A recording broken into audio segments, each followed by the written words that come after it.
Hello and welcome to the latest Q&A in the Fulham Focus series.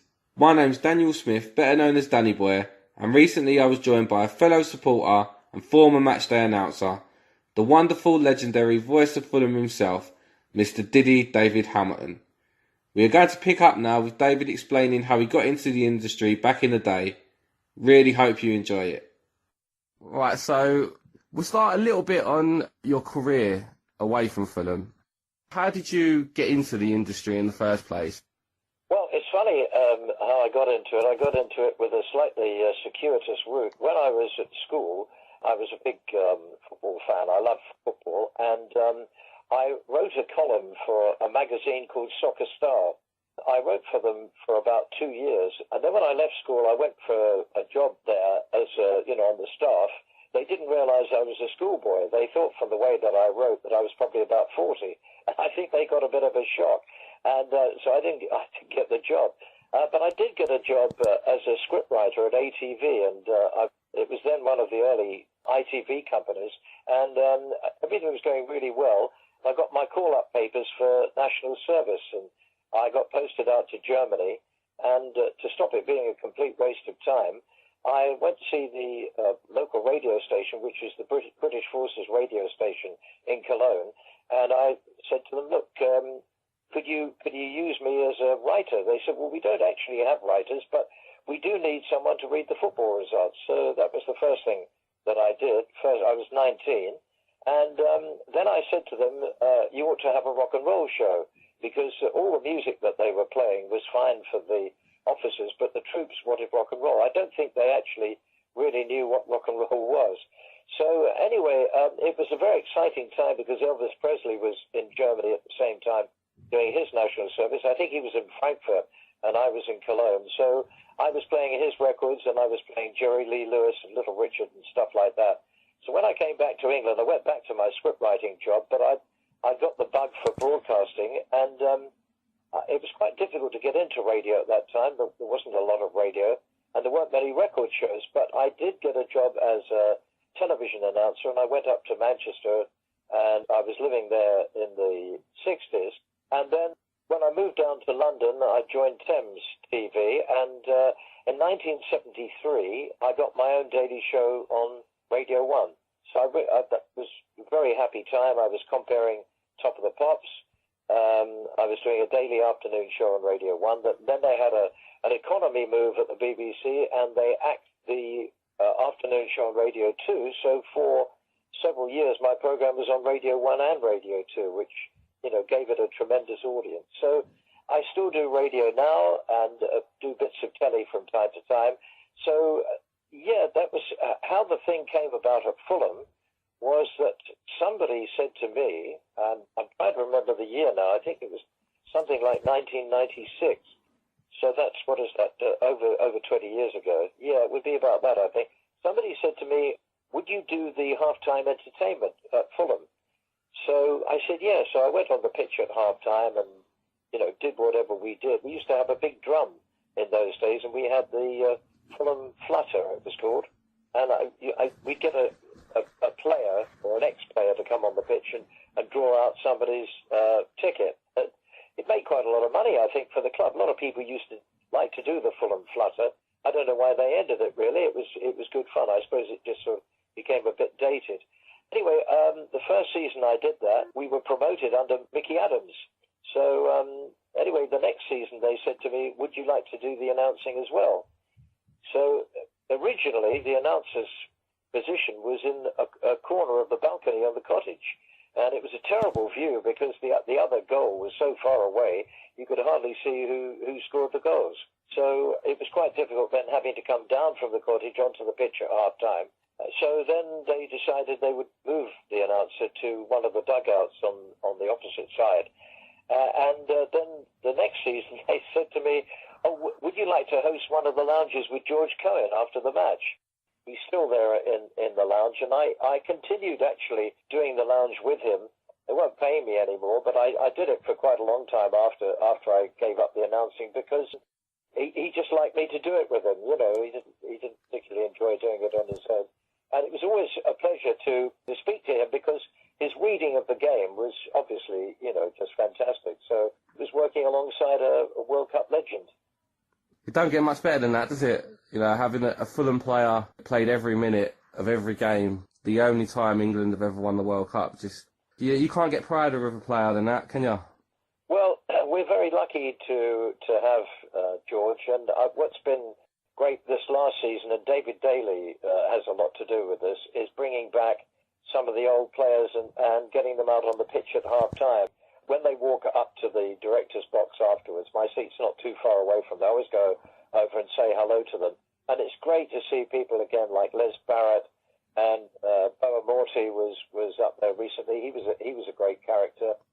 And Les Barrett, what a fantastic winger he was, and he was absolutely brilliant in the run-up to the cup final. We had such a good team that year, and when we went to Wembley, I was on the afternoon show at Radio 1. This is before Wembley, actually. This was the semi-final at Man City. And I was on the afternoon show at Radio 1. I didn't finish until 5 o'clock, and the kick-off in Manchester was at 7:30. So we thought, how on earth are we going to get there? We couldn't get there by car, that was for sure. We couldn't get there by train. And you couldn't get a flight either. So what we did was we hired a private plane. We got a Piper Aztec from Northolt. So I left Broadcasting House at 5 o'clock. We got in the car. We raced over to Northolt, and we flew up to Manchester. A friend of mine who was a director at Man City at the time picked us up in his car, got us to the ground, and we were actually in the ground in time for the kickoff. That is unbelievable. That's such a Fulham story. As you know, with John Mitchell's goal, hit his knee and went into the net right at the end. We were all on the pitch. We all spilled out onto the pitch, and we flew back in the Piper Aztec, and we got some champagne. So obviously we were convinced that we were going to win. And we were drinking the champagne on the way back on the plane and wearing the sick bags on our heads as hats.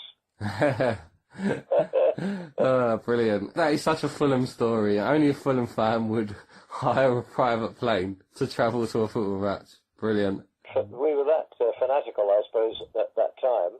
And, of course, we had followed Fulham through the rounds. We'd already been up to Carlisle. I think we took a plane, up to Carlisle. That was a long haul. And we'd been to Hillsborough for the first semi-final. And we'd seen all the rounds. And, the incredible thing about 75 was that Fulham won every game away from home. And we took more games to get to Wembley than any other club in the history of the Cup. There's another stat for you, Danny. Absolutely. Somebody sent me an email, which I'll read you now because it's quite funny. And I think it sums it all up. This is what he said. He said, a friend of mine has 2 tickets for the Championship playoff final at Wembley. They're box seats and include a 3-course lunch and drinks throughout the day. He didn't realise when he bought them it's the same day as his wedding, so he can't go. If you're interested and want to go instead of him, it's at St Clement's Church, Fulham Palace Road. Her name is Helen, and she'll be wearing a white dress. Isn't that good? Yeah, that man made the right decision, 100%. I think it kind of summed up the spirit of what an important day it was. Oh, 100%. Well, I mean, we've skipped quite a lot because we haven't actually asked how you became a Fulham supporter. Right, okay. Well, my mother lived in a flat next door to Putney Bridge Station, Ranelagh Gardens Mansions. And I used to hear all the football supporters going by, match days. And eventually my stepfather took me to my first match at Fulham. We were standing behind the goal, as you could then, in the Putney end. And I think you could actually walk round the other end if you wanted to. There was no stand on the riverside. There were just flags there. It was open to the river. It was very cold. The wind, imagine what it was like. The wind whipped in off the river. So we had to have a cup of Bovril at half-time to keep us warm. So I think my first game there would have been in the late 40s, probably something like about 1948. So that is now 70 years ago. And then, obviously, I continued to support Fulham. And in the 70s, I became a director of the club. Shortly after the cup final, maybe a year or maybe 2 years afterwards, there was another director whose name was, just trying to remember his name now. It'll come to me. Anyway, it doesn't matter, but he was another director. He was a very, very wealthy businessman. And he was concerned that the board was, Ernie Clay was the chairman, who was from Huddersfield.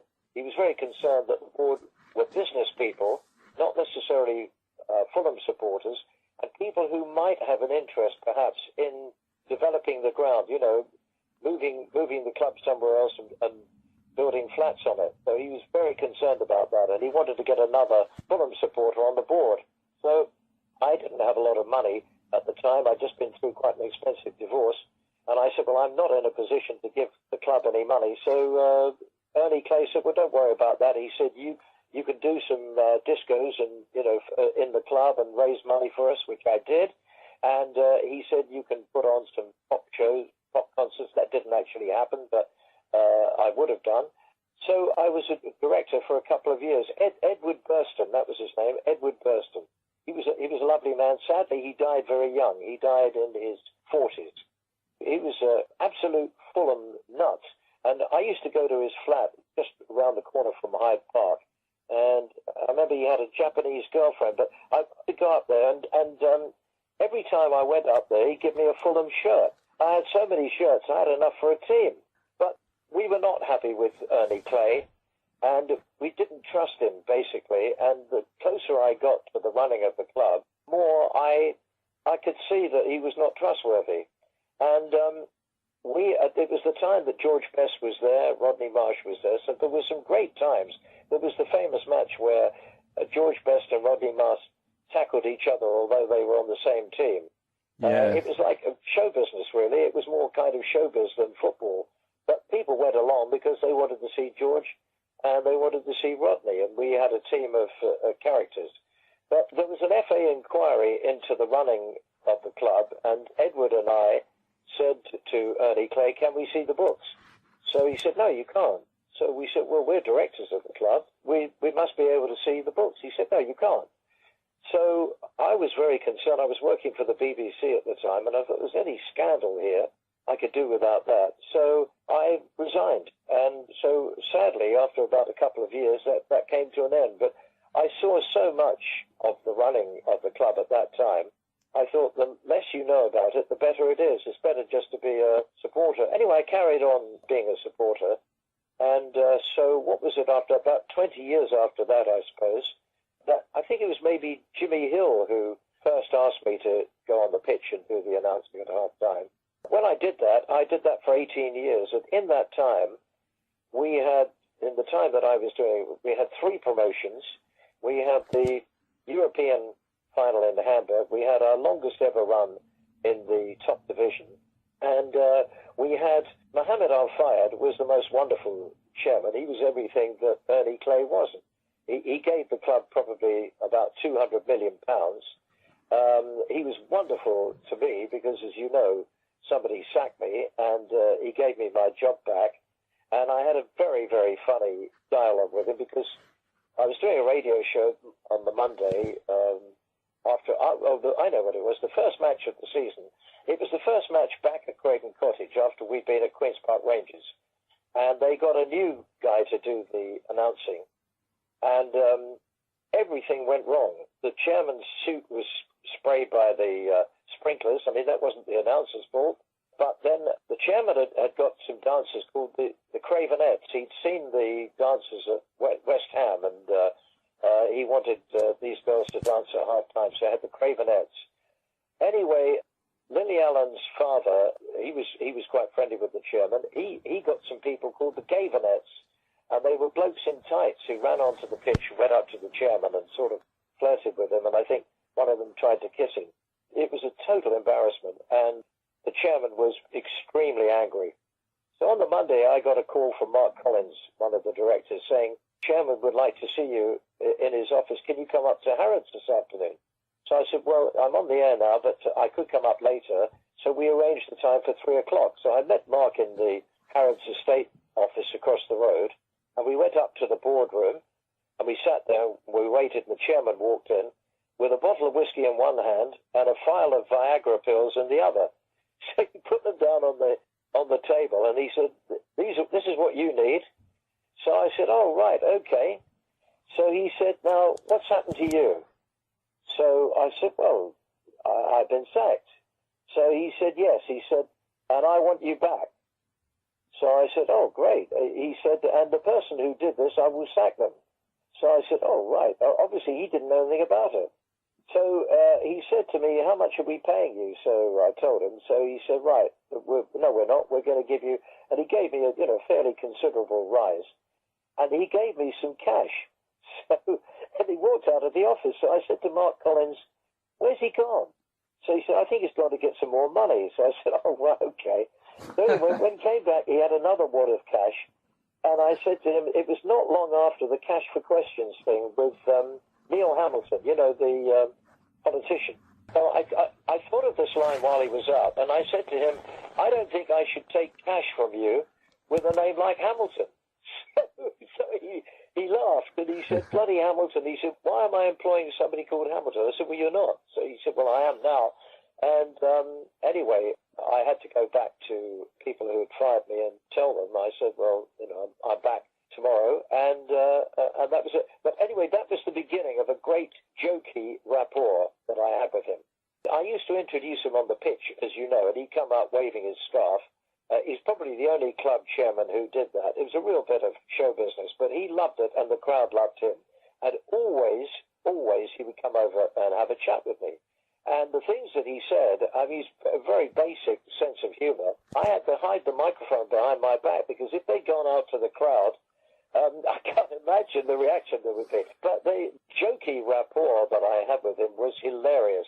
And none of that would have happened if I hadn't been sacked. So after that, he looked after me. I remember he said to me one day, he said, "I'll get you to see my doctor." So I said, "Well, do I look ill?" So he said, "No," but he said that, we'll look after you, we'll look after you. And I thought, well, what a nice thing to say. I didn't go and see his doctor, but I thought, that was his way of saying, "We'll take care of you." He was a special man. I can see his generosity. I've spoken to several people that have nothing but good things to say about him. But how did it feel getting the sack? I was extremely upset, because I'd been at Queen's Park Rangers for 2 years, which was very difficult. I mean, you remember that time. It was like being an uninvited guest at somebody else's party. I mean, that ground sharing thing never worked. And in contrast to our ground, with its wonderful character, the location, the river, and all of that, going to Queen's Park Rangers was awful. So I'd been through the 2 years of that. I'd compared the end-of-season dinner, which I did every year with the management and the players and so on. And then a couple of days later, I got this message saying that we won't be requiring your services any longer.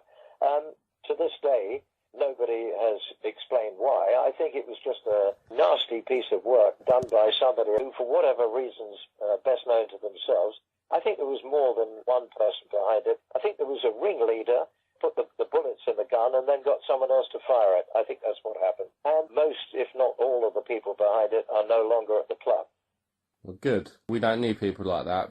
As I explained to you at the beginning, I said to you a couple of days ago when I spoke to you, my first clear memories of when I was going regularly to Fulham was the Mickey Adams promotion season. And that's the first season you became the voice of Fulham. So my whole life, pretty much, has been associated with you, and whenever I hear your voice, it takes me home. They should change the Take Me Home song to Take Me Home Diddy Hamilton. Because whenever I hear your voice, I just think the cottage. Well, you have to remember, Danny, that I did it for a long time, so 18 years, that's a long time, but I thought Ivan did a terrific job at Wembley, and he did. I'm very pleased for him that he's going to get the chance to do the announcing in the Premier League like I did. I think he's done extremely well. So, absolutely. But and I know you had a say in Ivan getting the job. Well, Ivan was doing the presenting, so that they brought him in to do the presenting, and I thought he was doing it very well. And I just thought it was absolutely the natural thing that he would take over. So he did with my blessing. The club very kindly gave me 2 season tickets, which I use now. And you see, I mean, it got to a point where we're all getting older, and I got to the point where I was sort of fairly well into my 70s, And I doubt very much if there was anybody of my age who was doing that job anywhere else. And I thought it was just, I wasn't retiring from radio or anything like that, but I thought it was just the natural time. In a way, Mohammed Al-Fayed's leaving probably had something to do with it as well. He did say to me at one point, Mohammed Al-Fayed, because we had further conversations, I had said to him about a year before, or I'd said to Mark Collins about a year before I gave up the job, that I was thinking of finishing, and he said, I think the chairman will want to speak to you. So before one of the matches, I was called up to his wonderful suite in the Riverside stand, and he said, what's all this about you retiring? So I said, well, I think maybe you'd like to have somebody younger do it. So he said, I could still do it, you can still do it. And we had another very jokey repartee, and it finished with him giving me another rise. Every time I saw him, he'd give me a rise. So he looked after me incredibly well. And his last words were, he said, as long as I'm at this club, you're at this club. I said, okay, well, that's great. I said, I love working for you. I said, every time I see you, give me a rise. We laughed, and that was it. So I went back, and I said to the people I was working with, I said, the chairman said I've got to stay, so I'm going to stay. And then when he left, it was really, for me, the end of an era. I could see that things were changing. Obviously, I was very, very disappointed when we were relegated. I mean, I felt at that time that we threw it away. We had done so much good work to get into the Premier League, and then we let it go so lightly, So really, with Al-Fayed, I think that was the time to go. And yes, Ivan had my absolute 100% blessing to take over the job. I think also another thing was, Danny, that in the early days, a lot of it became very scripted and very corporate, but in the early days you could have a lot of fun. And I remember when Simon Morgan came on as substitute, it was his testimonial season, and I think he'd hardly played at all. He'd had a few injuries, and he came on, as you'll remember, as a sub for about the last 15 minutes. And I think the only time he touched the ball, I think he took a throw in. Anyway, we used to have a man of the match in those days, and it was always chosen by the sponsors, who always got it wrong every week. I would say the man of the matches, and I'd say to my colleagues, I can't read this out, this is a joke. They said, well, the sponsors want, that's who they want. I'd read it out, the crowd would groan as much as to say, oh no, who's chosen that? Anyway, on this particular match, I said, and the man of the match is Simon Morgan, and everybody loved it. Yeah, we certainly did. I mean, and it was good that Morgan got that send-off, because, after everything he did for the club, he certainly deserved it. Right, I've got a few questions now for you about your favourite things. So, when you was the matchday compere, what was your favourite match? Well, I think it was the Juventus game. The atmosphere was just electric. I mean, when you look at it, we had to score 4 goals, didn't we? And when they scored the first goal, you thought, well, that's it, it's all over. But when Clint Dempsey got the winner, the place erupted. I've never known an atmosphere like it. And you see, I remembered back to the days when we were playing Hayes in the FA Cup, and we got beaten by Hayes, and my pal Alex and I walked out of the ground, and there had been about 2,000 or 3,000 people there. We were so dejected. It was an awful night. And I remembered all those times, and I stood there with literally a lump in my throat, tears in my eyes, because I didn't think you would ever have an atmosphere like that at Craven Cottage. I thought that was just the most fantastic night. And I've got a feeling that that night the microphone packed up. We always had problems with the microphone. In the early days particularly, used to come and go, and we were battling the odds with it. But there was one night, though, it might have been that, or it might have been the game before. There was certainly one match, and the microphone packed up completely, and I wasn't able to announce the goal scorer. There we are. It wasn't sabotage. Yeah, well, it went wrong a few times, didn't it? I remember when Andy Johnson scored, but he was disallowed, and you shouted out, "Oh, sorry, wishful thinking." That's right. I'll tell you what happened with that one. Andy Johnson, liked to be called Andrew, he scored the goal, and I couldn't see the linesman. It was always difficult from the dugout to see goal scorers and things like that, because I was down at the bottom of the slope, and then up on the slope were the coaches, and sometimes with the away team, there'd be 2 or 3 of them. There would be the manager and assistant manager, and you were ducking left and right to see who scored the goals. And sometimes I would actually have to go to the bench and ask them to confirm it. And that was fine, except at Fulham, if you asked Bobby Zamora, he would always give me the wrong person. You know, if on purpose? Yeah, on purpose. I learned not to trust him. Everybody else would say, oh, it was so-and-so. But one particular match, I said, was that Aaron Hughes, was it? And Bobby said, no, it's Hangeland. So I looked at him, and I looked at him, had a bit of a glint in his eye, and I thought, I don't trust that. So I asked somebody else, and they said, yeah, it was Aaron Hughes. It was very entertaining in the dugout. I mean, you heard a lot of the industrial language and a lot of the spats that went on between rival coaches. It nearly came to blows a few times.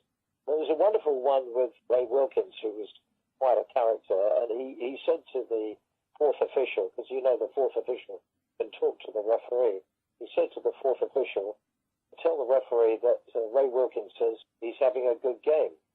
So the fourth official pressed the button and said to the referee, Ray Wilkins says you're a wanker.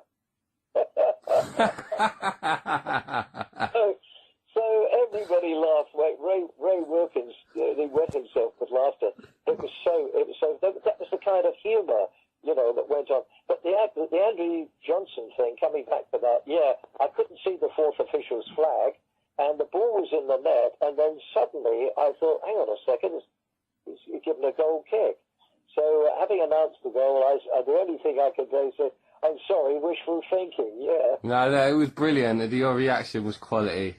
But that was the kind of humour that you could have in those days. And I mean, I remember in the very, very early days, this doesn't happen now because, of course, people have mobile phones and so on. But I remember, you know, the early days, maybe not in my time, but maybe, you know, announcers before, they were always announcing somebody going into labour. You know, this is a message for Dannyboi. Dannyboi, can you please go home immediately? Your wife has gone into labour. The whole place would erupt. You know, it was kind of. The other thing that was very funny, and this was in my time, is that very often I would do marriage proposals for people. So I'd get a message and I'd say, this is for, say, Grace, who's in the Hammersmith end, and it's from Danny, and the message is, Danny says, will you marry me? Don't do it. Yeah. So then later on, I'd get a message through, oh, Grace has said yes. And the whole crowd sang, you don't know what you're doing. I remember. Wonderful, yeah. But I'll tell you what though, Danny, it's very nice, you know what you said about my time there, it's very nice that I haven't been forgotten. And, you know, I had a wonderful day at Wembley because I met so many people who wanted to have selfies taken, and I met Fulham supporters everywhere, and it was just so great that they all remembered me and they all wanted to have pictures taken with me, and it was, for me, a very, very happy day.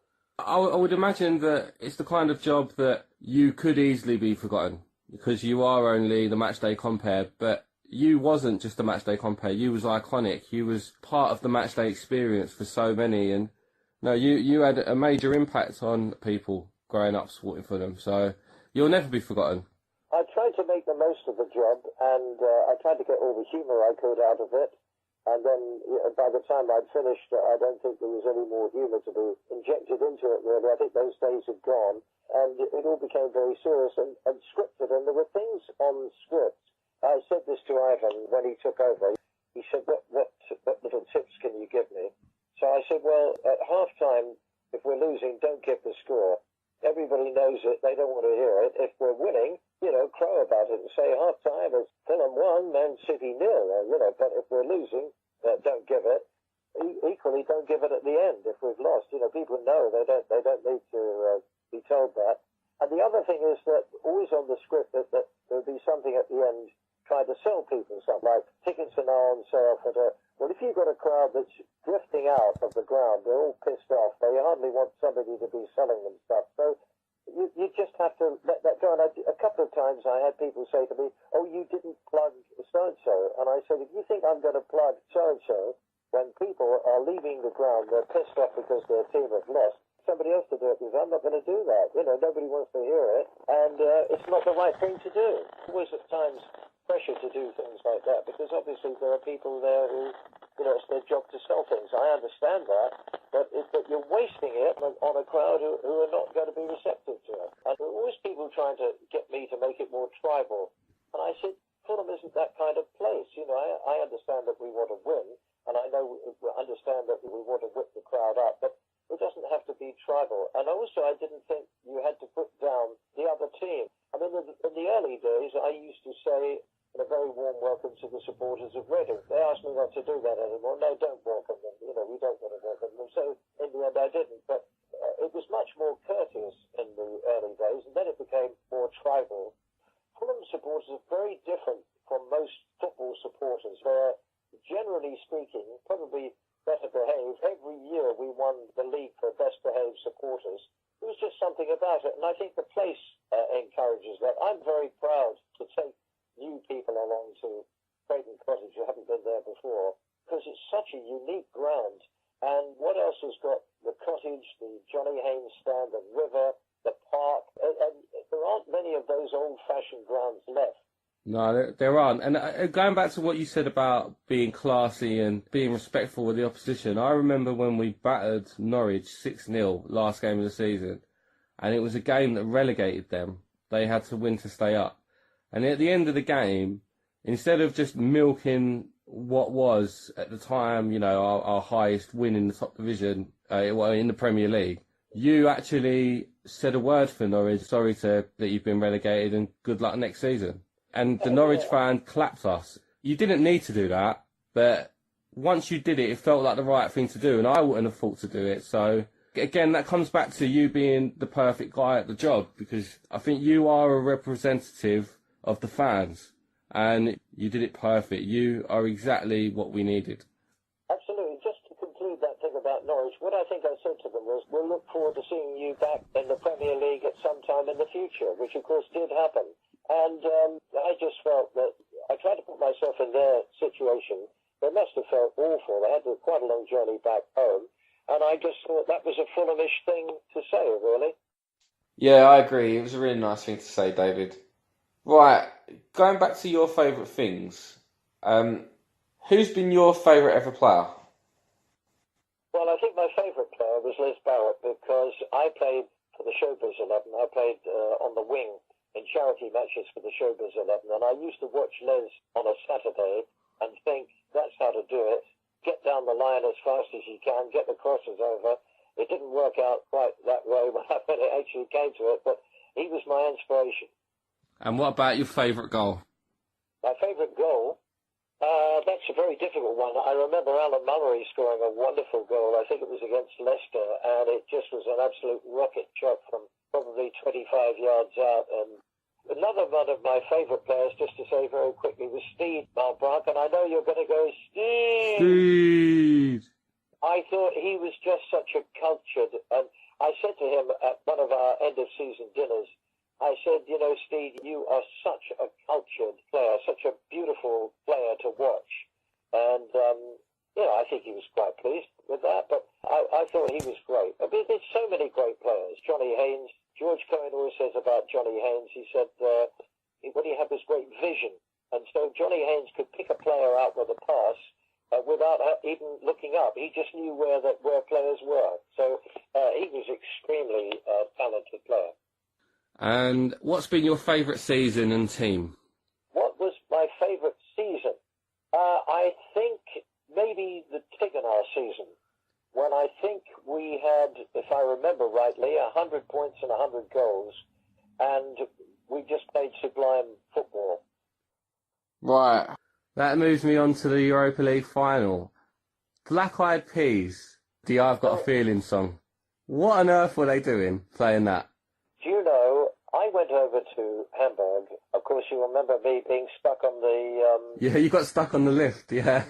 on the cherry picker. And I don't like heights, and there was a huge opening at the side of it. And I thought, Christ, if I fall off this, I'm going to wind up in every newspaper tomorrow, but not for the reasons I want. Anyway, I was doing some of the announcing for us, and then they had the German announcer there as well. And No, it wasn't German, was it? It was Spanish. Yeah, Spanish. Yeah, there was a German announcer as well, actually. And then there was the Spanish guy for the other team, Atletico Madrid, and me for us. So we all got together beforehand, and we went down and had a rehearsal, and they had a terrific song. And then on came this thing by the Black Eyed Peas. So I said, what's this? I said, this isn't right at all. I don't know where this has come from, but this isn't right at all. So I went to the organizer and I said, look, I think we should change our song. What our song is Can't Take My Eyes Off You, and we should play that. Or, That's what we should have played. yeah, we should have played that. Yes. So I said, and everybody will sing along with it, and it'll be great. So he said, well, we can't do anything without talking to your PR people. So I said, okay, well, see if you can find them and have a word, you know.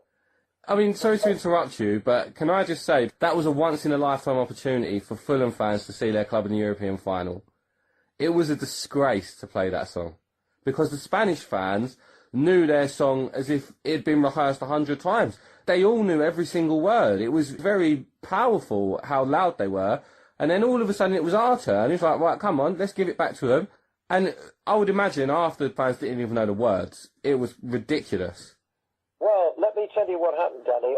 They got hold of the PR people, and the word came back, under no circumstances must this be changed.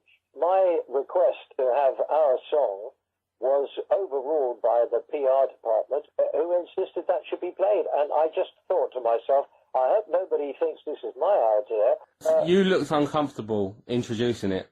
Well, I just didn't know. I thought, is there something I'm missing? Is there something I don't know? And there's some... You tell me, was there any significance for that music? Apparently, it was a song that they played, I can't remember what match it was, but in the Europa League, there was a match where we had to win. It might have been Basel. And then they played it in the next match and we won. And then all of a sudden, it just became a tradition where it was like a superstition. I had to play it before kickoff. But, you know, as long as they played it in the changing room, I don't know why the whole stadium had to hear it. And it was bizarre, very bizarre. But yeah, I've always wanted to know your thoughts on it, so it's reassuring to know that you didn't agree with it as well. I did have PR department people trying to overrule things that I might do or might want to do or stuff like that.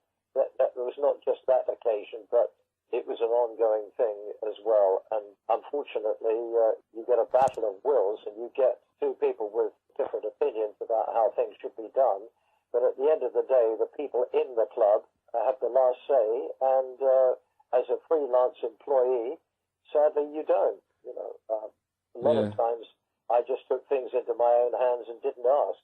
There was one occasion when we had the guy who was playing the Dame in the pantomime at Hammersmith, and he was in his outfit, you know, in his drag, and he wanted to come on at half time, and I think we were losing 3-0 to Man City. And he'd been about as welcome as a bacon sandwich at a bar mitzvah if he'd gone on then. he couldn't wait to get on, And in the end, I said to him, look, leave it. Just leave it for a bit. Leave it. He said, I want to get on. I want to get out there. I said, you'll get out there, but leave it. Leave it 5 minutes. Let the crowd assimilate the fact that what's happened in the first half, and then we'll get you out. And he got out, and he just about survived. But if he'd had his way, and they'd had their way, and there were people who said, oh, get him on. I said, no, just leave it.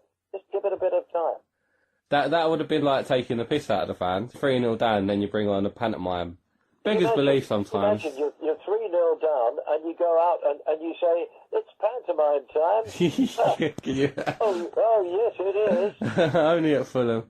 Well, I mean, although you loved your job, and you was there for a long time doing it, so I'm sure you got used to it, did it ever annoy you at times that, particularly like the Hamburg final whistle and stuff like that, that you wasn't in the stands mixing with the fans and, you know, you couldn't have had a very good view of the games? Did you feel like, as a fan, you missed out a little bit during those years? There were an awful lot of games that I couldn't really just enjoy the football because all the time I was watching, you know, are subs coming on, are they going off?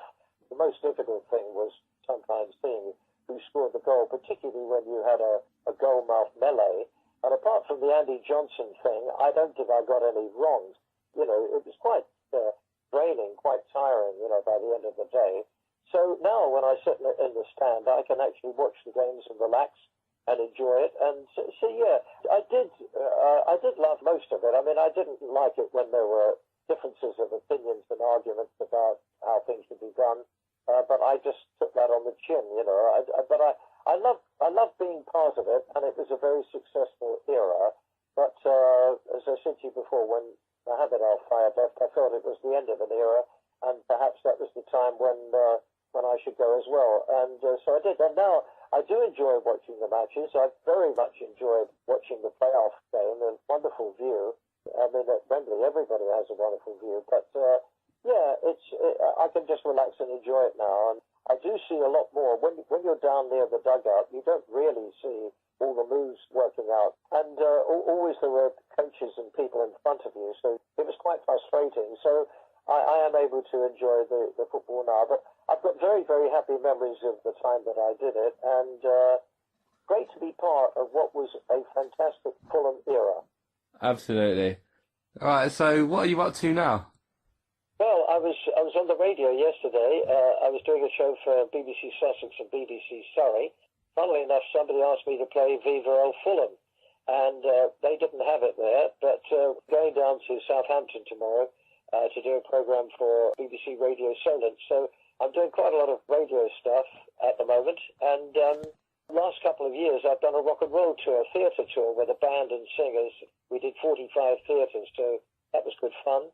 Epsom Playhouse was the nearest one we did to home, but we were all over the place, all over the country. So it was very nice. So I like work to live audiences. So I did that really soon after I'd given up the job at Fulham. I was able to do that. You know, some of them were Saturdays. There were quite a lot of things I couldn't do while I was at Fulham, so I took the opportunity to do some other things that I could do now. Well, it's good to hear that you're keeping yourself busy, and you know, I wish you the best of luck with it all, David. Just one more question for you now. It's the famous focus question. Pie or pasty? Yeah, I want you to know that I'm not the man who ate all the pies. I only want you to eat one. Why, are you going to send me one? No, you don't want to eat one of my pies. Well, so what do you prefer, pie? It depends what the pie is, really. That's your call, mate. You can have whatever pie you want. You're Diddy David Hamilton. You can do whatever you like. I think I better have a pasty, probably, because otherwise I might get a reputation as the man who ate the pies, so I better have a pasty. Typical Fulham fan, playing it safe.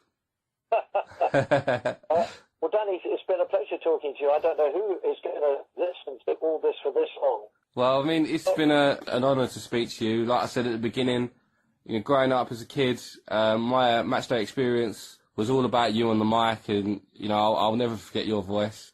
Thank you for everything you've done for Fulham. Best of health to you, and I hope to see you down at the cottage many times. All right, bye. Thank you. Bye. Bye. Diddy David Hamilton there talking about his time supporting and working for Fulham. I'd like to thank David for taking the time to speak to me, and I wish him all the best with his future. There's loads more Q&As to come over the next few months, and the best way to keep up to date with that by following us on Facebook, Instagram and Twitter. You can also subscribe via iTunes or any other podcast app. But until the next one, my name's Dannyboi. Really hope you enjoyed this one, and thank you very much for listening.